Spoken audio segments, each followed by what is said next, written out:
Welcome back to the Daily Thunder podcast. I'm your host, Ryan Woods. Here tonight, special guest, the co-editor of Welcome to Loud City, JD. How are you, brother? Fine, thank you, mate. I'm quite happy tonight, I have to say. It's about 2 a.m. here, and watching the Thunder beat Brooklyn pretty comprehensively was just perfect. How about it? So I want to get your take on something right off the bat. We're seeing a kind of a split in Thunder fandom right now over, do we want them to win? Are we enjoying the wins? Are we looking ahead to this draft pick and maybe the players that could come from those? So take us through your thoughts as you watch the Thunder rattle off now 4 out of 5. I think the big thing for me is that I've also been kind of thinking about that a fair bit, because the common logic suggests that tanking is the best way to get a young guy in who could be a star, because you control your own pick and obviously you control your own odds of getting it. But I think there's a big difference between the position that the Thunder are in, or say someone like Philly in 2014. They had no stars whatsoever. They had nobody to build around. They needed a tank to get those assets in through the door. Mm-hmm. The Thunder have Shea, Bays, Dort. They've got 3 young players in theory that you could build a rotation around. So, but I'd like to see the Thunder go out and contend and try their hardest to make the playoffs. And then say it comes around to 2021, you've got assets to trade up. If you look at the draft picks that Presti acquired, you look at the Clippers picks and the Rockets picks, that is more than enough to move up into the top 5 and get someone like Cade or Jalen Suggs or somebody like that. It's an interesting way to think about team building. No one has ever accumulated the amount of picks that Oklahoma City has right now. Their ability to move up, like you're saying, it's going to be there. It probably isn't going to take a Paul George-like haul of picks to move up into the territory that they want to move up to, if there's a prospect that they just can't live without. I'm with you. It's an interesting look at the team right now, because we're early in the year. They've been on the road. These are teams that you would expect them to lose to, and they just punked the Nets tonight at home with Durant on the floor. Everybody in their main rotation was there, obviously, except for Dinwiddie, who's hurt, and Kyrie. But what did you see from Shea tonight? I think obviously on offense he had a brilliant night in terms of getting into the center of the floor and getting into the lane and getting his looks where he likes them. But I thought the big thing was his defense. I thought that he was very active in terms of getting deflections, and I thought he did a really good job on Jeff Green. He took Jeff Green out of the game, and we know that Jeff Green is capable of going off for 16, 18 points a night. The Nets only really had one option who was a consistent scorer throughout the game, and that was Kevin Durant. Yeah, I think that Shea's defense was big. It was huge, almost as good as his scoring, I would say. Yeah, the box score, it's got him at 2 steals, but he really did affect that into the floor a lot more than just those 2 steals, like you're saying. What he did on Jeff Green, his help on Durant, his help on Taurean Prince as well. Taurean had a couple good moments, and then Shea put his stamp on that end. There's a lot of Thunder fans that are going to be stoked with this win, specifically because beating Kevin Durant is never a bad thing in Thunderland right now. So Durant finished with 31.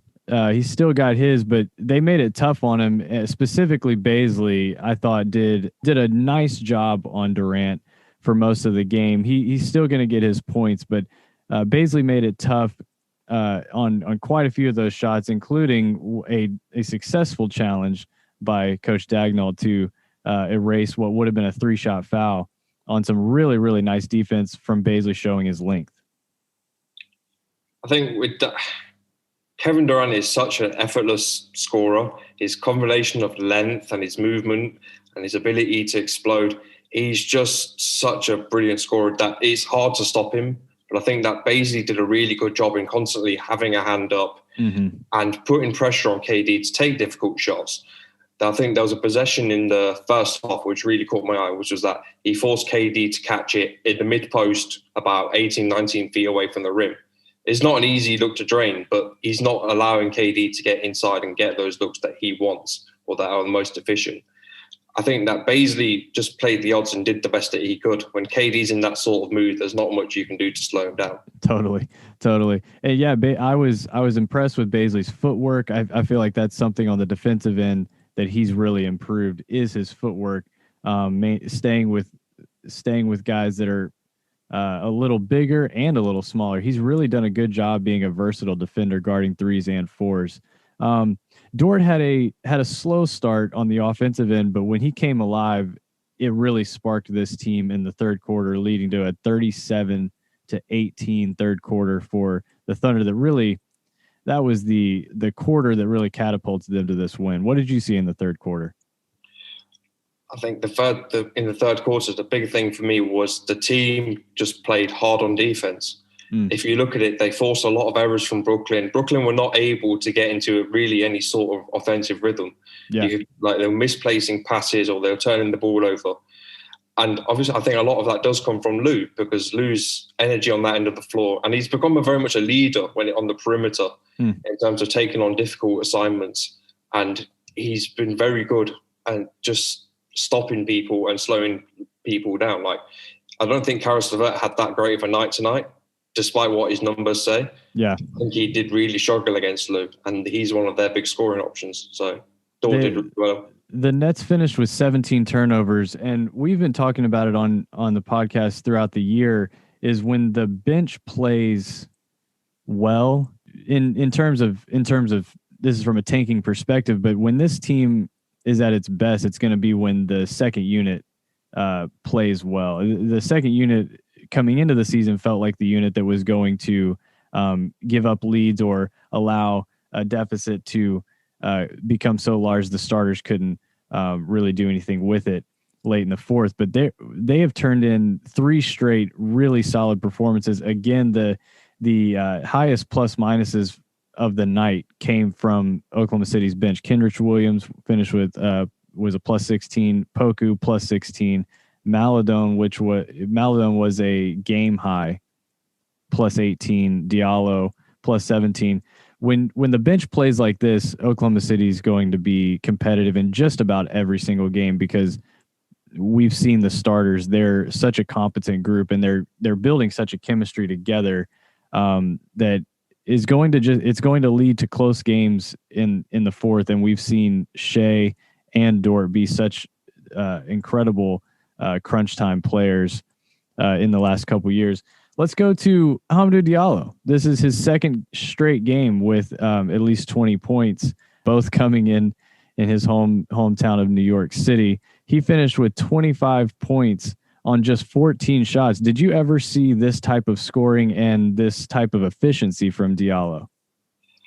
I have to be totally honest, I never thought it would happen with Hami. I'm with you.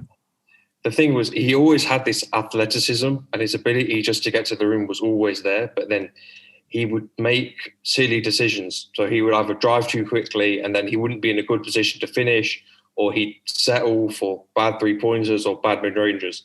Those are still in his game. He's not totally erased them, but his decision-making has got a lot better. Like, he's controlling his bursts a lot more. He's getting to the rim at will at times. And because he's focusing on scoring in the interior, he's become more effective as a scorer over the last couple of games. I do think some of it is that he's got a bit of a bump from simply just playing in New York. I think perhaps it does something to him mentally, that he feels at peace or comfortable, because I don't see him carrying on this sort of form for much longer. If so, we're talking about a 6th Man of the Year candidate. If that happens, I will be incredibly surprised, because totally, it's such a leap to think where Hami was last year as a guy who was a sort of 7th, 8th man on the bench, who couldn't really be trusted in big games because he had this tendency to not create anything on offense, and he had a tendency to make bad fouls on defense. Yeah. Like, he's kind of cut that shit out of his game. He's playing with a lot more discipline, and it's great to see. Honestly, to your point, I didn't even know if he'd be on the team this year. His year last year ended in such a way I thought it was up in the air whether we'd even see him. So for him to be having this start to the year, I mean, good on him, because he's certainly put in a ton of work to, like you're saying, not only get better in certain areas, but take away certain areas from his game that were holding him back from being a better player. That's the thing with Hop, is that he always had these skills in his locker, and he had certain flashes where he would show something special. Yeah. But then he'd have a couple of moments where it's a bit confusing. You don't really know why he's doing what he's doing. if he can just build on this skill set, and I personally, one thing I'd like to see is him become more of a role man in the pick and roll. So if you can run, say, a Shea Harmy pick and roll, because he's so athletic, you give him a short roll to the rim, he'll finish that 9 times out of 10. And then you give him another passing option, and then you can turn him into a bit more of a playmaker as well. Yeah. I think there is a role for him on the Thunder as, say, a 6th, 7th man off the bench who's just a reliable reserve. We've got a comment here. This is from Gene Pindak. Hope I'm saying that correctly, Gene. Quick comment: will be the 6th seed again this year. So first of all, we were the 5 seed last year. So if we're predicting last year a 5 or 6 seed, that is some lofty goals right there, JD. I mean, I love the optimism. But that is some optimism if I've ever heard it. That's some Kool-Aid drinking right there. I mean, in the last few days, I have kind of thought that the Thunder could be a potential playing team, because if you look at a team, let's say like New Orleans or San Antonio or the Kings, I wouldn't necessarily say they're all that much better than the Thunder as it currently stands. Maybe San Antonio, you can make the argument from a culture perspective that they've got Popovich and vets and they know what to do. But the Thunder could very well find themselves into, say, a 9 or 10th seed, I think, if they continue on as it is. Yeah. I don't know if that's such a bad thing. I think that if you get another season where you're contending and you're playing meaningful basketball, it's such a benefit to the young guys, because they know they're developing in games that really have meaning to it, and there's pressure applied to it. They're not just developing in a situation where there's no pressure, and when it actually comes down to the time when they have to learn how to deliver, it's not such a big adaptation process. JD, I think there is so much validity to what you just said, and it may be the best non-tanking argument that you can possibly make. I'm going to take the other side still and say I think this team is best served at the bottom of the West, mainly because in the East there are going to be more teams to contend with for those top picks in the East and in the West. But adding a guy like Suggs or Mobley to this team, I think is the best way to go forward. But I hear you. Taking these young guys into another high stakes situation at the end of the year, playing for more than just a top pick, playing for a seed in the playoffs or a spot in that play-in round, it certainly would benefit them. There's no doubt about that, win or lose, whether they get in or not. Those are helpful minutes. Those are places where you learn a lot and build. But I got to say, I'm on the other side of that fence. I think if you look at maybe a team like Indiana as an example, as a team that's never really tanked, that they've managed to remain a consistent culture throughout. Yeah. They've always been a consistent team. But the key thing with Indiana is that they've got trapped into this sort of 5-6 downwards sort of bracket, because they don't have the assets to improve the roster. With the Thunder, that's not really an issue, because say you get George Hill will be worth a first-round pick at some point. No question. I think he will be. And I think Al Horford, if he puts up, say, 15 points a night, 6 rebounds and 3 assists, which is entirely possible for him, he'll be a first-round pick at the end of the year as well. So that's 2 additional picks that you're adding to the arsenal that's already there. The Thunder will have ways to improve the roster without necessarily tanking. They can have their cake and eat it, I think. It's definitely possible. Yeah, you're on the money with that. Like they are in such a unique position, really an unprecedented position on how to rebuild a team with a stockpile of assets in the way of future picks that we just haven't seen. So it is very tough. Like the playbook on let's say a Philly, or like you're saying, like a middle of the road team like Indiana that's trying to move its way out of that middle ground without those assets.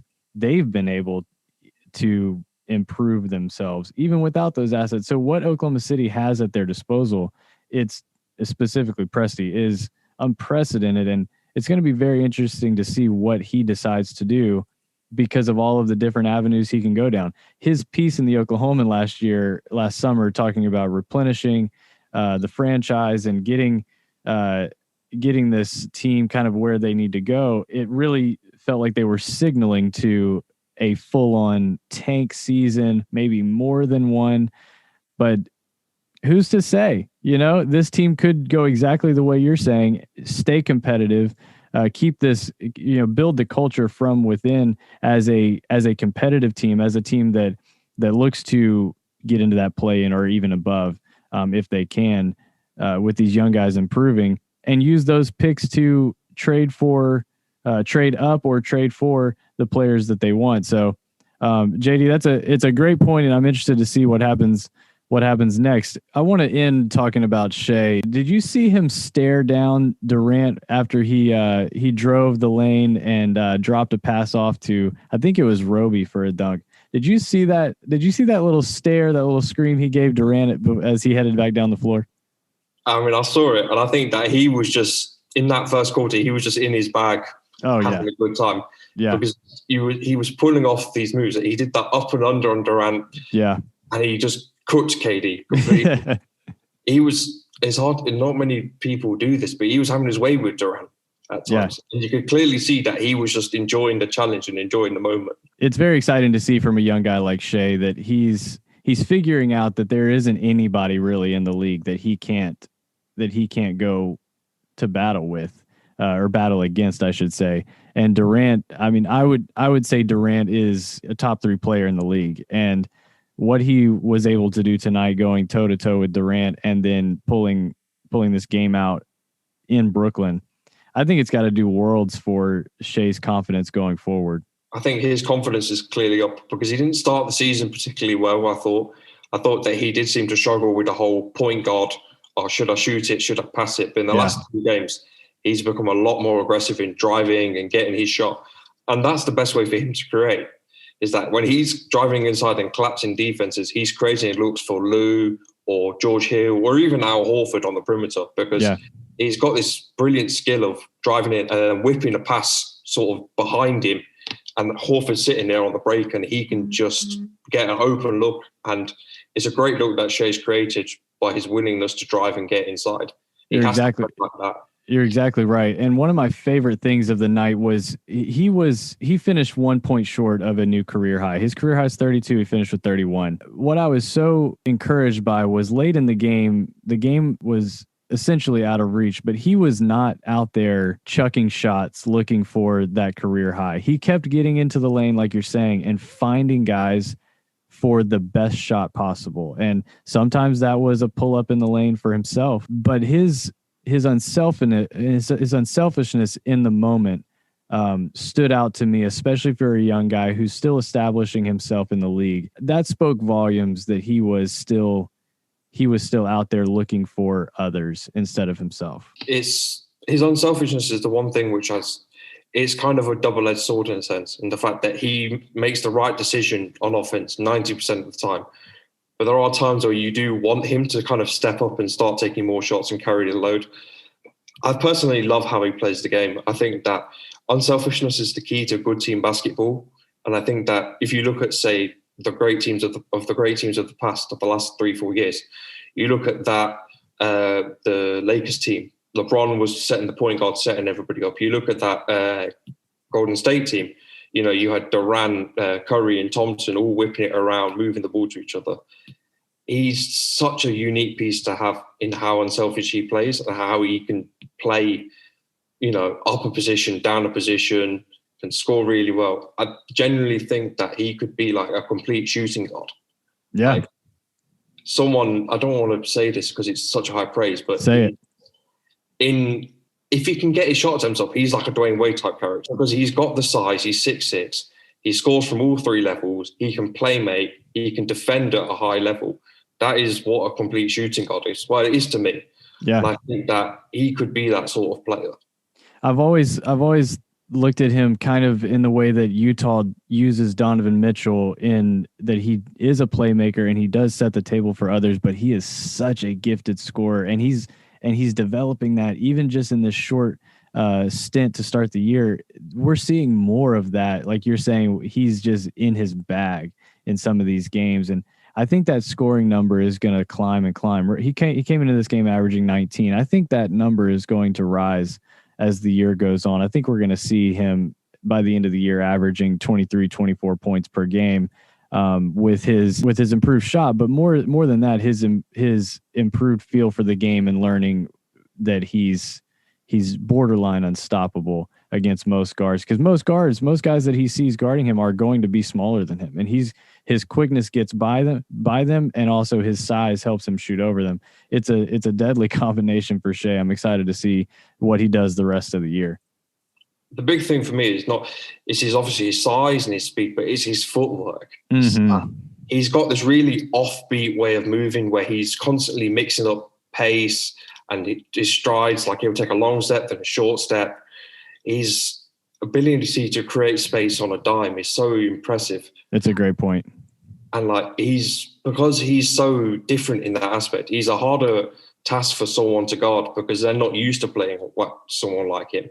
The majority of guards you'll play against, they have footwork and they have handles and stuff, but you can kind of work out what they're going to do because the NBA is a copycat league. Shai is relatively unique compared to other shooting guards or other comparable shooting guards. And the fact that they have him as the lead ball handler this year is going to be such an advantage, even if they end up drafting or moving into a different lead guard. For him to develop these skills now is going to be such an asset moving forward for Shai and for the team. So looking ahead, we've got San Antonio Tuesday night at home, and then right back at it Wednesday night at home against the Los Angeles Lakers, the defending champs, coming to the Peak.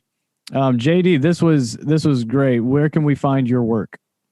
So you can find my work on Welcome to the Loud City predominantly, and then I've had a few pieces here and there drop on Daily Thunder, mostly about sort of NBA finance and the Thunder and all that kind of stuff. Absolutely. JD's done some really awesome work for us on Daily Thunder. And if you're a Thunder fan and you're not keeping up with Welcome to Loud City, you're doing it wrong.